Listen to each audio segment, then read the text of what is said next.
I'm Deborah, and today we're going to talk about safe food practices in relation to coronavirus COVID-19. Do you ever wonder, is it safe bringing my food into the house? Is it safe eating raw food? What should I do so that I will be safe, my family will be safe, and if we do bring coronavirus COVID-19 into the home, we know how to get rid of it and everybody stays safe and healthy. So that's what we're going to look at today. So welcome back to my channel, Kitchen Sense and Information, food tips from the food pros for your food and your kitchen. If you find this information helpful, click the like button below and subscribe to my channel. Join my community. There's new content every week and you will be notified. Plus, stay for the bloopers at the end. This information comes from the Canadian government. So the number one tip is, are you going to be surprised? Wash your hands. I'm sure everyone has heard this 1,000 or 1,000,000 times. It's being repeated all over the world.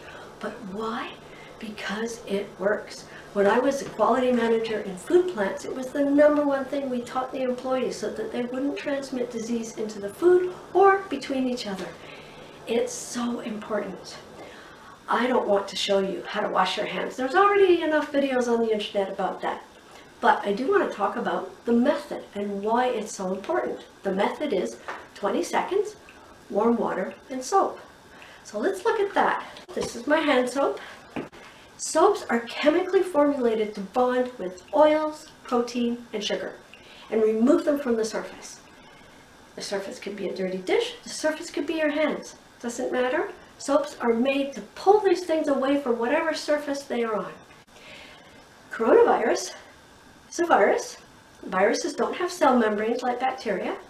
Instead, it has an oily coating. So the soap is going to bond with that oily coating and pull it off the virus. And the virus is now left defenseless and it disintegrates and is deactivated. And it will no longer be able to make you sick.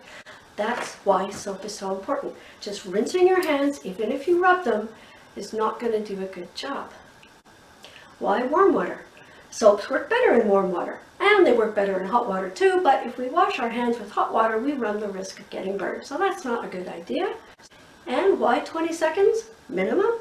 Because that's the time you need to really get into all the cracks and crannies of your hands and do a good job. So that's the logic behind the hand washing method that you're being told to do over and over and over again. And if you do it right, you will do a good job and you will get anything that's on your hands off and keep yourself safe and keep your home safe and keep everybody else in your home safe. Tip number 2, rinse your produce and your fruits and vegetables without soap. So now here we've got the government saying use soap on your hands, don't use soap on your fruits and vegetables. What's going on? Well, it's because fruits and vegetables are plant materials and they're porous and they can absorb soaps.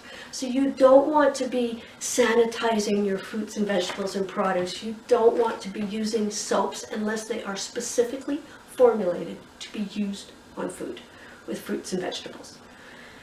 But according to the government, just rinsing these things under running water is good enough, and rubbing, if possible, is good enough to get out any potential contamination. And tip number 3, cook your food to a safe internal temperature. What's a safe internal temperature? Well, for meat, the minimum temperature for beef is 61. It varies depending on the type of meat. And if you go look at the video I did 2 weeks ago on outdoor cooking and eating do's and don'ts, you will find all the minimum temperatures that you should cook different meats to, because it's not quite the same. So cook your food to the minimum recommended. The next tip is keep the raw and the cooked separate, and keep what you're going to eat raw separate from what you're going to cook. So here I've got my salad, here I have raw salmon, and I have separate utensils for them. So I have separate cutting boards, utensils, everything. And you notice the cutting boards are color coded, so I'll always use this one for anything I'm going to eat raw, fruits, vegetables, salad, bread, and I will always use this one for meat, fish, and seafood. But if you can't do that, or if you don't have 2 cutting boards, you can use the same one. Just make sure you wash it really, really well in hot, soapy water, and then dry it before you use it again. And I'm going to show you that next. And nice.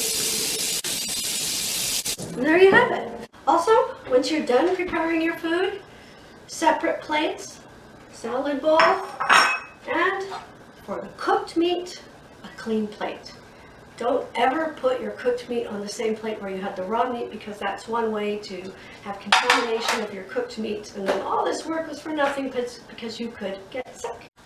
And the last tip is you should clean and disinfect your surfaces that have touched food. So whether it's a dish, whether it's a plate, whether it's a counter, whether it's a cutting board, a knife, all of this stuff should be washed when you finish your food prep. I hope you found this helpful. That is my goal, to provide good information that will help you with your food and your kitchen, tips for your food and your kitchen. Click the like button if you haven't already, subscribe to my channel, and tell me, was this information helpful? Is there other information you'd like to hear about? Put it in the comments. So there's a new video every Monday, 10 a.m. Eastern Daylight Standard Time, and I will see you next time. Thanks for joining me. Thanks for watching. Have a good week. And this is first in a series of 4 videos about keeping your home safe from COVID. And if you go look at the video I did 2 weeks ago on outdoor cooking and eating, safe cooking practices, and if you go look at the video I did 2 weeks ago, and if you go look at the video I did 2 weeks ago on safe,